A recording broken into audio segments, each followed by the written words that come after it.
I am Sophia, and my life took an unexpected turn when I got divorced at the age of 25. On the surface, people say I am strong, independent, professional, and self-made. They admire my ability to stand on my own feet, to work hard, and to create a stable life without depending on anyone. But behind the polished surface of my career and confidence, there is a silence that echoes too loudly, a silence that filled my apartment after the day my marriage ended. Divorce has a strange way of breaking you, not just once, but in tiny fragments that scatter around your daily routine. At work, I smiled, I managed meetings, I signed deals, and everyone thought I was doing fine. But when I unlocked the door of my empty home, the weight of my loneliness would fall on me like a heavy blanket. The rooms felt too wide, the nights too long, and the mornings too cold. I used to wake up next to someone who, despite his flaws, was still a presence. Now, I woke up to nothing but silence. Being young and divorced made me feel like I was stuck in a strange space. I was too young to be jaded, yet too hurt to be hopeful. My career gave me a sense of control, but my heart ached for companionship, for care, for the warmth of another human being who could sit with me in the quiet and remind me that I wasn't invisible. It was around this time that I began to notice more about the woman who worked in my home. Her name was Aliyah. She was in her early 30s, with tired eyes that still somehow carried a softness. She was hardworking and humble, and I often found myself feeling grateful for the way she managed my household when I couldn't. She took care of the chores I had no energy for after long days at the office, and in those small actions, I felt a sense of relief. But behind her dedication, I sensed a story of pain. I would catch glimpses of bruises on her arms, and once, when she thought I wasn't looking, I saw her wipe away silent tears as she stood near the sink. Slowly, she confided in me, in fragments, about her husband. He was not a good man, cruel, controlling, violent. He beat her when he was angry, shouted at her for the smallest things, and made her life a constant state of fear. At first, I didn't know how to respond. What words could possibly heal years of suffering? All I could offer was my listening ear and the safety of my home. I told her she was welcome to stay longer whenever she needed, and she did. She spent more hours here than she had to, sometimes even waiting until she was sure her husband had gone to sleep before returning to her own place. I realized, in some unspoken way, that she felt safer within my walls than within her own. And strangely, I felt safer too, because her presence filled the silence that haunted me. I would come home from work exhausted, expecting the heavy loneliness to crush me, but instead, there she was, arranging the living room or preparing tea. It was a small comfort, but it mattered more than I could admit. There was something about the way she worked quietly, gently, almost as though she was pouring pieces of her heart into the home. She never complained, even though her own life was harder than mine. Sometimes I would watch her from a distance, the way her hands moved, the way she kept herself busy, and I wondered how someone with so much suffering could still carry such tenderness inside them. One evening, as I sat with her over tea, she told me more openly about her marriage. Her voice trembled, but she didn't cry this time. She spoke of how she had given up expecting love or kindness from her husband, how she only endured him because society told her she had no choice. Listening to her, I felt a surge of anger toward the man who could treat someone so gently-hearted with such cruelty. But alongside that anger, I felt a deep sense of connection with her pain. She was trapped in a loveless, abusive bond, and I had walked away from a marriage that drained me. Both of us carried scars, though in different forms. Maybe that's why I couldn't help but sympathize with her so strongly. I saw in her eyes the reflection of my own longing, not just for survival, but for care, for gentleness, for the simple warmth of being valued. As days turned into weeks, her presence became something I quietly relied on. It wasn't just about her cooking or cleaning anymore. It was the way she asked if I had eaten, the way she noticed when I was too tired, the way she made me feel like I wasn't completely alone in the world. For a woman like me, who had built everything with her own strength, admitting that I needed someone was not easy. But with Aaliyah, I didn't have to admit it aloud. She seemed to understand without words. And maybe, deep down, I knew that the story between us was just beginning. Aaliyah began to spend more and more time at my house. At first, it was subtle. She would stay an extra half an hour after finishing her chores, pretending she had something else to organize. Then, it became hours. She would linger in the kitchen, slowly chopping vegetables that could have been cut in minutes, or sit quietly in the living room, with a cup of tea, as though she had nowhere else to be. I didn't ask her why. I think I already knew. Her home wasn't really a home. It was a battlefield. Her husband's temper had turned it into a place she dreaded returning to. The bruises I had once noticed became less frequent on her arms, and I realized it was because she was deliberately avoiding him by staying here longer. And though a part of me worried about her safety, another part of me felt strangely relieved each time I came back from work and found her still here. What began as a professional arrangement slowly transformed into something softer. She wasn't just a maid anymore, she was becoming part of the rhythm of my days. If she knew I had been working late, she would prepare a light dinner before I arrived, keeping the food warm so I wouldn't have to eat alone at midnight. She began to remember my small preferences: less sugar in my tea, extra lemon on my salad, my love for freshly baked bread. It wasn't just about doing her job, it was about making me feel cared for. One evening, I came home drained after a particularly difficult meeting.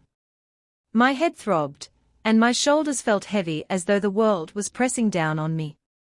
I walked into the apartment expecting silence, but instead, the smell of home-cooked food welcomed me. Aaliyah was in the kitchen, her dupatta loosely draped over her shoulders, stirring something in a pot. She turned when she heard me and smiled softly. "You look tired," she said in her gentle voice. "I made soup. Sit down, I'll bring it." I wanted to protest, to remind her she didn't need to go beyond her duties, but the truth was, I didn't want to. I let her guide me to the sofa, and when she placed the steaming bowl in front of me, the warmth wasn't just from the food.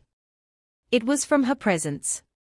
For the first time in months, I felt the exhaustion in my body being soothed not by rest, but by the comfort of another person's care. It became our unspoken ritual. She started noticing things about me that even I didn't pay attention to. If I came home with a slight limp from wearing heels all day, she would insist on massaging my legs. If I skipped a meal because of work, she would quietly leave a plate on the table, making sure I didn't go hungry. Sometimes, when I sat with my laptop late at night, she would walk by and say, "Enough work now, Sophia. Your eyes need rest." The way she said it, firm but caring, reminded me of the kind of love I thought I had lost forever. I didn't know how to describe what I was feeling. It wasn't friendship, at least not the usual kind. It wasn't just gratitude either. It was something in between, something tender, unspoken, but deeply felt. When she was around, the silence in my apartment didn't feel oppressive anymore. It felt alive, filled with the sound of her footsteps, the clinking of dishes, the occasional hum of a song she sang under her breath. One Sunday afternoon, I found myself sitting on the balcony, staring at the city skyline, lost in thought. Aaliyah came out carrying 2 cups of tea. She handed me one without saying a word and sat beside me. For a long moment, neither of us spoke. We just sat there, sipping slowly, listening to the distant sounds of life beyond the walls. And somehow, that silence between us was more comforting than any conversation. It struck me then, how different this was from the loneliness I used to feel. With her, the quiet wasn't empty. It was peaceful. I began to look forward to our little moments. The way she laughed softly at my silly jokes. The way she scolded me like an elder sister when I forgot to eat.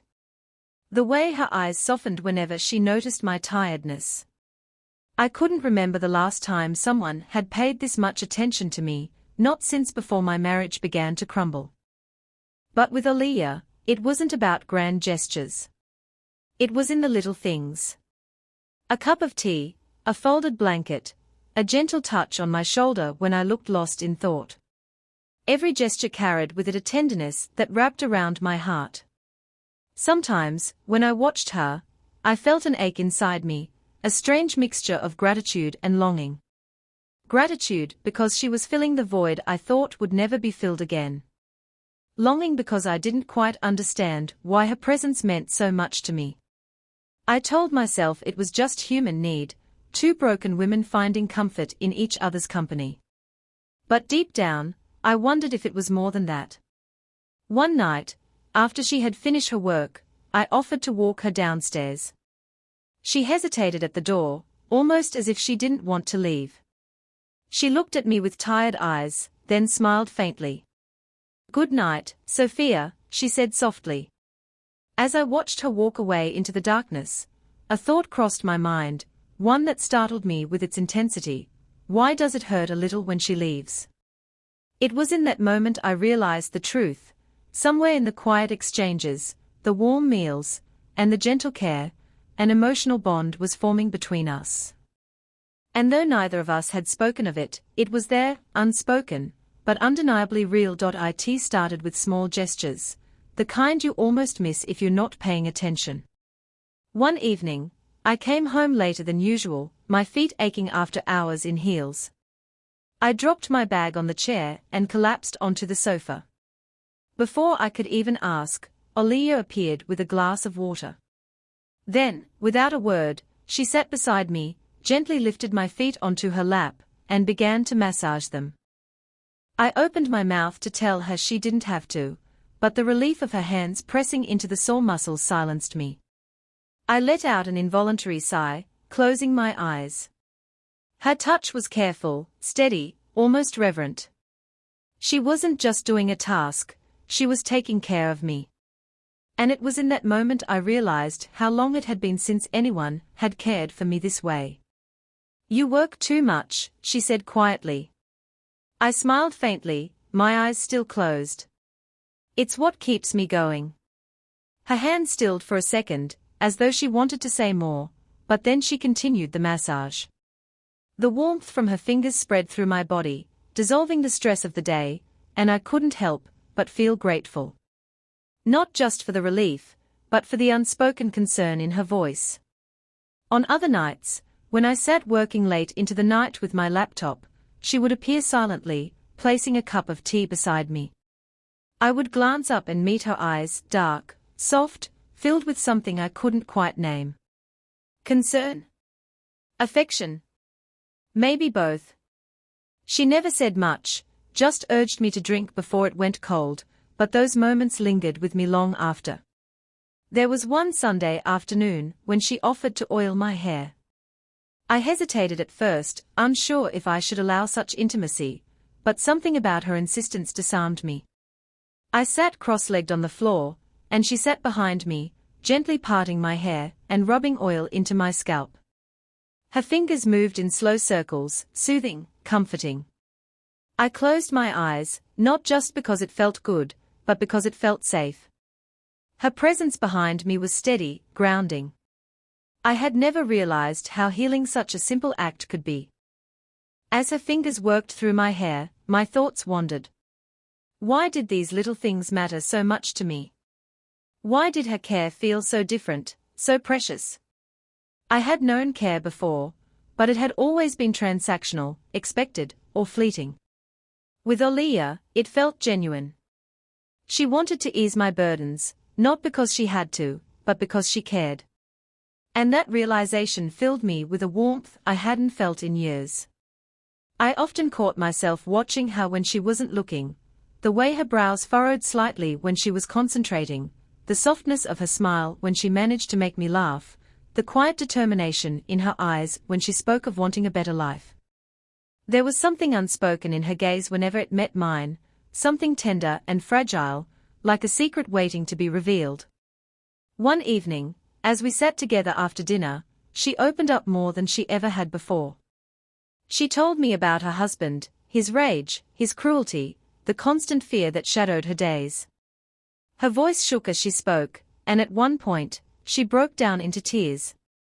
"I try to be strong," she whispered, wiping her face with the edge of her dupatta. "But some nights, I feel like I don't exist. He doesn't see me as a person, Sophia. Just someone to control, to hurt. Sometimes I think maybe I deserve it, maybe that's all I'll ever have." Hearing her say that broke something inside me. I reached out and took her hand firmly in mine. "Don't ever say that again," I said, my voice sharper than I intended. "You don't deserve pain. You deserve love, kindness, everything good in this world." She looked at me, her eyes wide, glistening with unshed tears. For a moment, it felt as if time had stilled between us. Her vulnerability lay bare, and in it, I saw my own reflection, the loneliness, the longing, the need for someone to simply see me. I pulled her into an embrace. She trembled against me, her tears wetting my shoulder, and I held her tighter, as if my arms could shield her from every wound life had given her. "You're not alone anymore," I whispered. "Not while I'm here."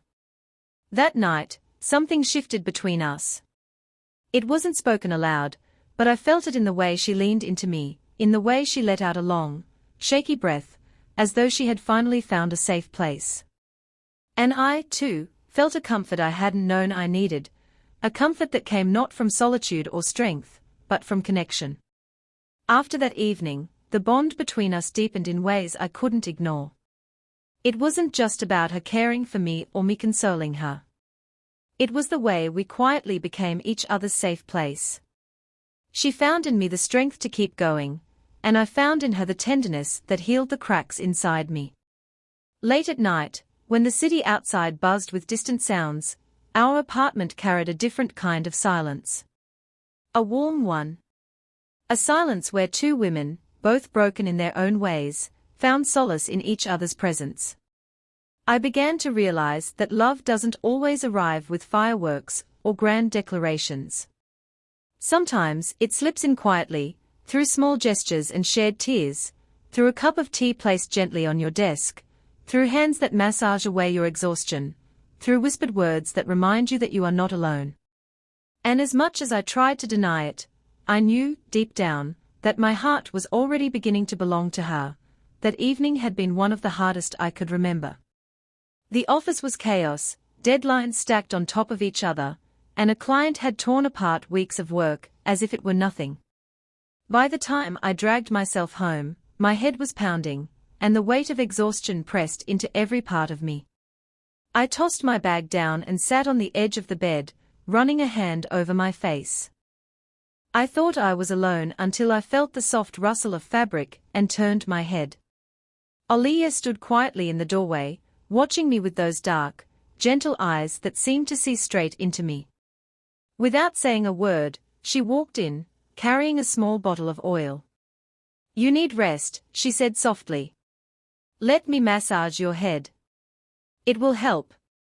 I wanted to tell her no, that she had done enough already, that I shouldn't lean on her more than I already did. But the truth was, I was too tired to resist. I nodded faintly, and she moved behind me. Her fingers touched my scalp lightly at first, then pressed with steady, soothing circles. The oil's faint fragrance drifted around me, calming the storm inside my head. With every stroke of her hands, I felt the day's stress dissolve, melting into something gentler, warmer. I closed my eyes, surrendering to the comfort. "Better?" she asked after a while, her voice barely above a whisper. I hummed in response, too lost in the sensation to form proper words. I didn't want her to stop. I didn't want this moment to end. Then, almost without thinking, I reached up and held her hand. My fingers wrapped around hers, lingering there longer than they should have. I felt her still for a moment, surprised, perhaps, but she didn't pull away.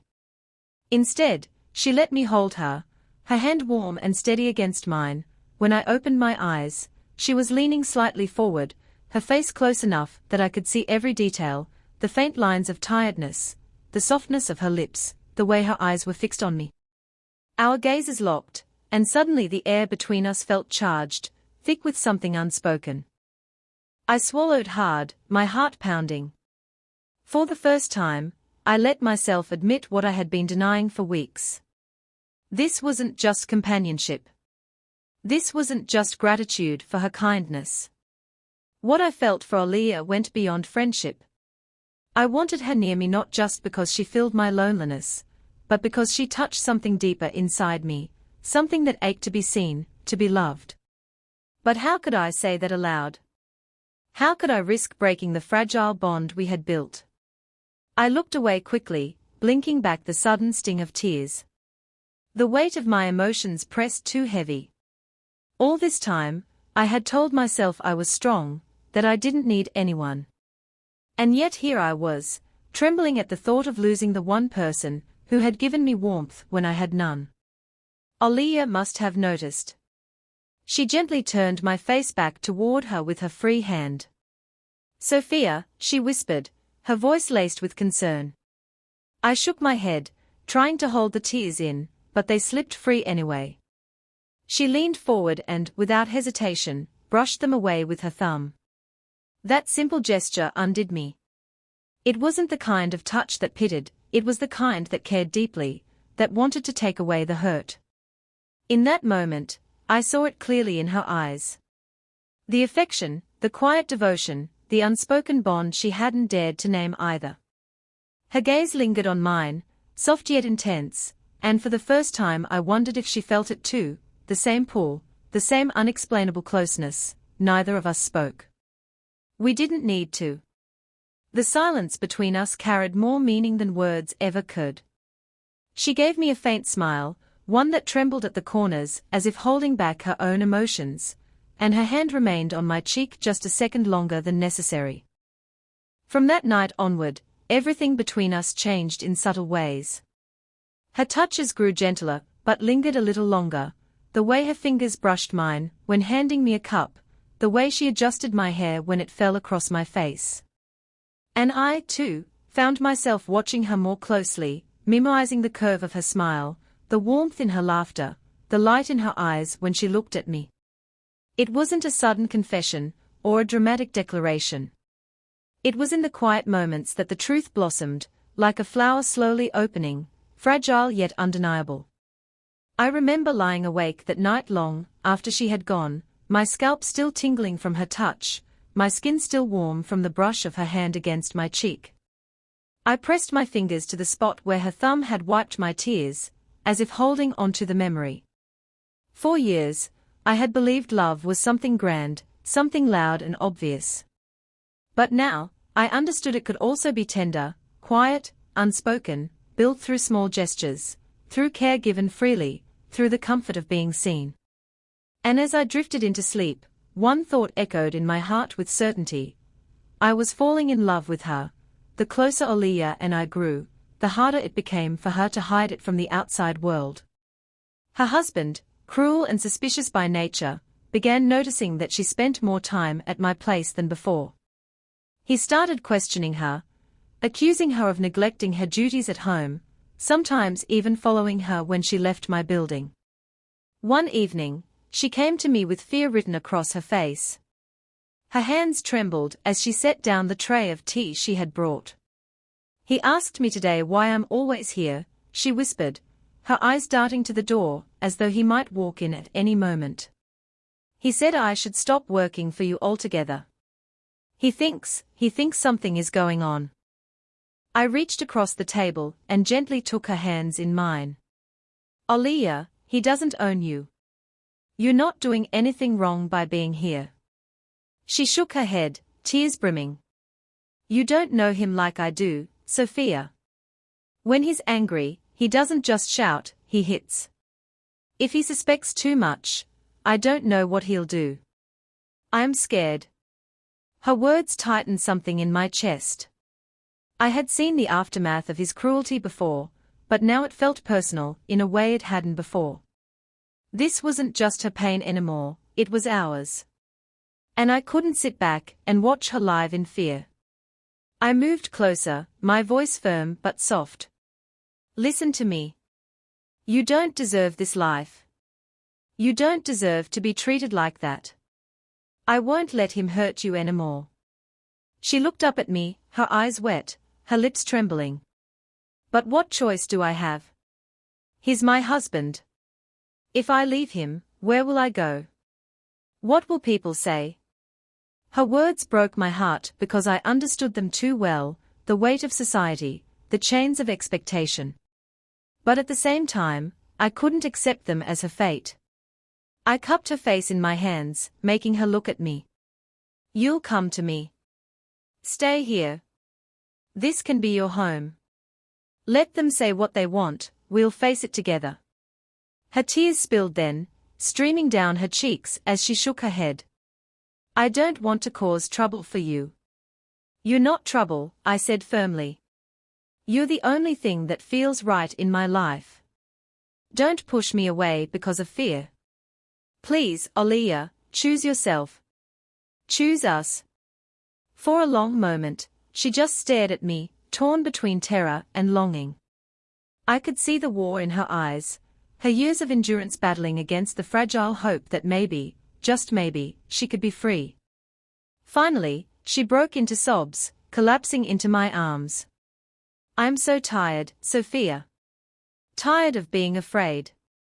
Tired of pretending. I just want peace. I just want love. I held her close, my own tears sliding silently down my face. And you have it. With me, you'll always have it. That night marked a turning point. We both knew it wouldn't be easy. Her husband would fight, society would judge, whispers would spread. But we also knew that we couldn't go back to pretending. The bond between us was too strong to deny. Over the next days, I stood by her more openly. When her husband came pounding on my door one evening, demanding she come home immediately, I stepped outside and faced him. She won't be going anywhere tonight, I said, my voice steady. His eyes narrowed. She's my wife. She's also a human being, I shot back. And if you think you can keep hurting her, you're wrong. If you lay a hand on her again, I'll make sure the law knows. Do you understand? He spat curses, threatened, shouted, but I didn't flinch. Eventually, he stormed away, and when I went back inside, Aaliyah was standing there with wide, tear-filled eyes. You really stood up to him, she whispered, as though she couldn't believe it. I walked to her, brushing a strand of hair from her face. Of course I did. You're worth fighting for. That was the night she finally let go of her hesitation. She held my hands tightly, her voice trembling but resolute. Then I'll stay. With you. Whatever comes, I want to face it by your side. I smiled through my tears, pulling her into my embrace. Then we'll face it together. No more fear. No more suffering. Just us. For the first time in years, she slept peacefully that night, her head resting on my shoulder, as the city outside carried on with its noise. And I, too, felt something I hadn't felt in so long, hope. We didn't know what tomorrow would bring, but we knew one thing with certainty, we had chosen each other. And that choice, fragile as it seemed, was the boldest step toward happiness either of us had ever taken. The decision had been made. No more hiding in shadows, no more quiet compromises with fear. Aaliyah and I had chosen each other, and with that choice came a kind of strength neither of us had ever known before. The first step was helping her break free. It wasn't easy, abuse never loosens its grip willingly. Her husband raged, threatened, even tried to manipulate her with promises he would change. But Aaliyah had endured too many false apologies to believe him anymore. This time, she wasn't alone. I stood beside her as she filed a complaint, my hand gripping hers tightly as she signed the papers.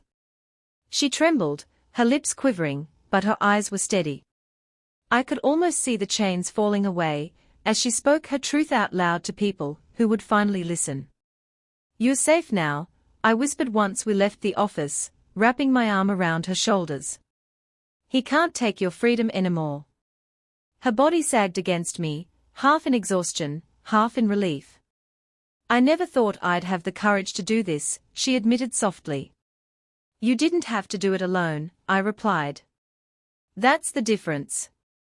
After that day, she slowly began to step into a new life, our life. She stayed with me permanently, bringing only a small bag of clothes and a few precious belongings. When she set them down in my living room, it felt symbolic, as if the walls themselves breathed a little lighter. For the first time, this house wasn't just mine. It was ours. The transformation was gradual but beautiful. Aliyah began to smile more easily, to laugh without covering her mouth in apology. She learned how to sit on the balcony, with a cup of tea, and not flinch at every sound outside. I learned the quiet rhythm of her presence, the way she hummed under her breath while cooking, the way she always folded the corner of her book before setting it down, the way her hand instinctively reached for mine when we walked together. Our days became filled with simple joys. Mornings, she would brew tea while I made breakfast, often teasing me for burning the toast. Afternoons, we shared chores, turning even sweeping the floor into a playful dance. Evenings, we curled up on the sofa, her head resting on my lap as I read aloud from my favorite novels, her laughter punctuating the quiet spaces of our home.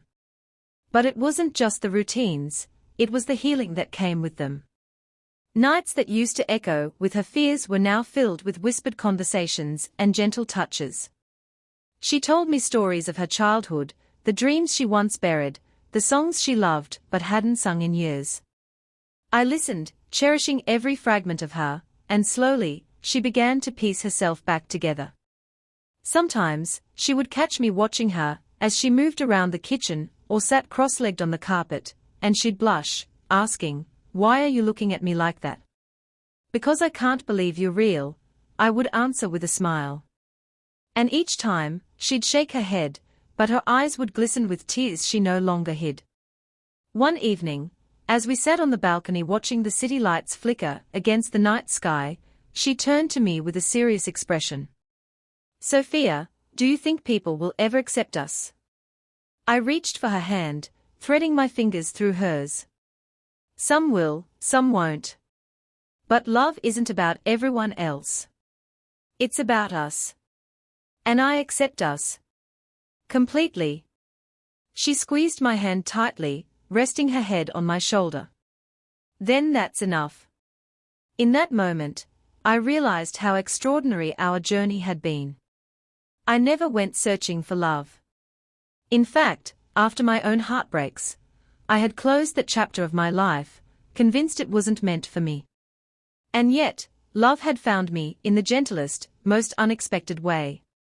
It arrived not with grand gestures, but in small, quiet acts, a shared smile, a comforting touch, the way her presence turned loneliness into belonging.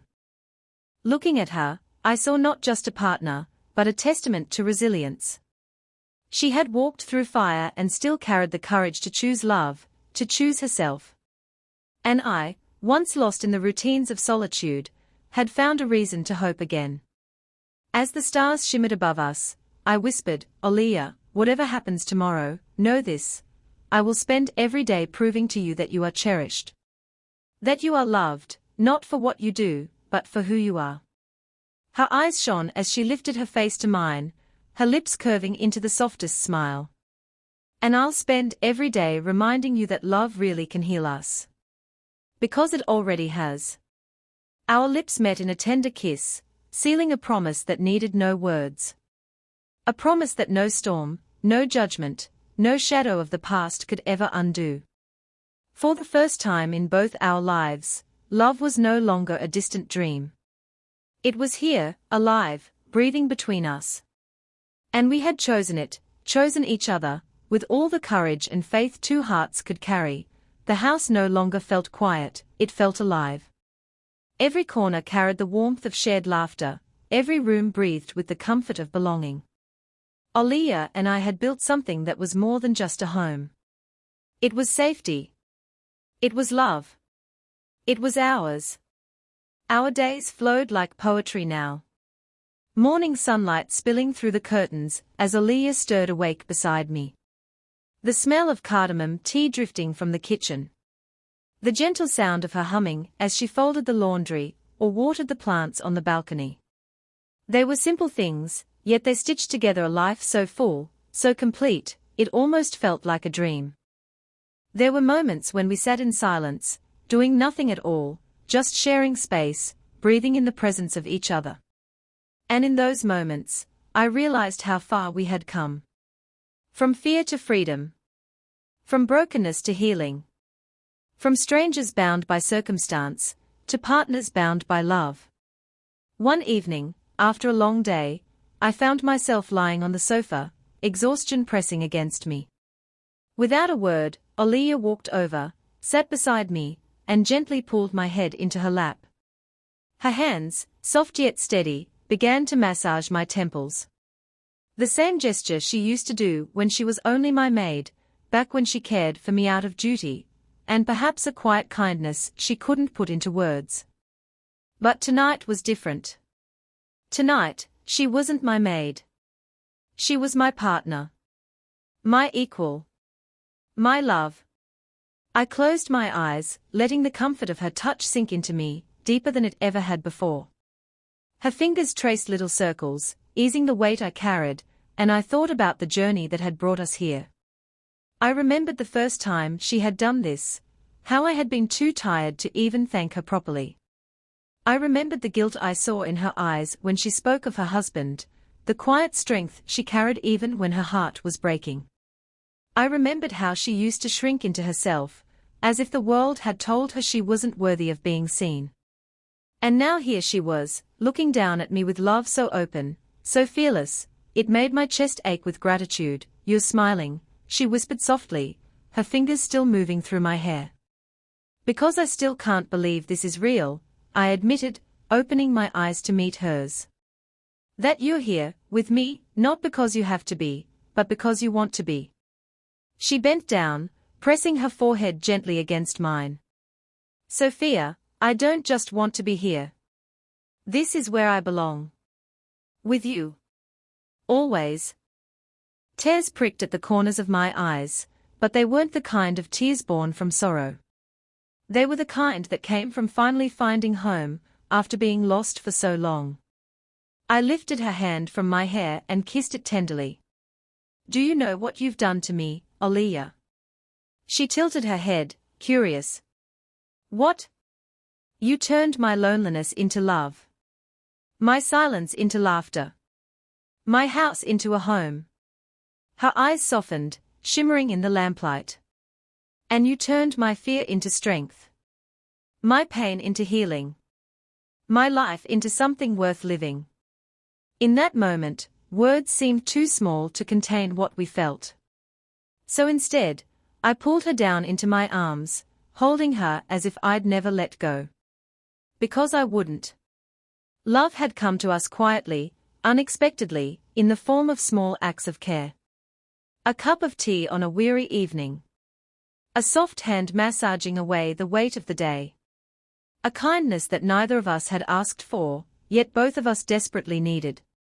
Care had turned into comfort, comfort into trust, and trust into the kind of love that saves lives. As I lay there with Aaliyah's hand still gently stroking my hair, I realized the truth I wanted to leave etched in both our hearts forever. I thought I was lost in loneliness forever, until her care touched my heart, and became my forever love.